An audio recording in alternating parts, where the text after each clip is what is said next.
દેશમાં corona virus જેવા human મેટાનિમો વાયરસના કુલ 18 કેસ નોંધાયા છે.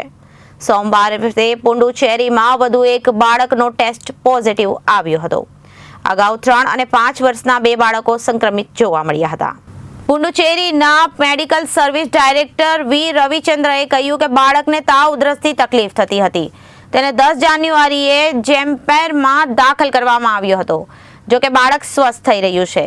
દેશમાં એચએમપીવીના સૌથી વધુ 4 કેસ ગુજરાતમાં છે, મહારાષ્ટ્રમાં 3 છે અને કર્ણાટક અને તામિલનાડુમાં 2 છે. યુપી, રાજસ્થાન, આસામ અને બંગાળમાં 1 કેસ નોંધાયો છે. હવે એચએમપીવીના કેસ વધવાને કારણે રાજ્યએ પણ સતર્કતા વધારી છે. પંજાબમાં વૃદ્ધો અને બાળકોને માસ્ક પહેરવાની સલાહ આપવામાં આવી છે. આ તરફ ગુજરાતની હોસ્પિટલમાં આઇસોલેશન વોર્ડ બનાવવામાં આવી રહ્યા છે. હરિયાણામાં પણ આરોગ્ય વિભાગને એચએમપીવી કેસોની દેખરેખ રાખવાનો આદેશ આપવામાં આવ્યો છે.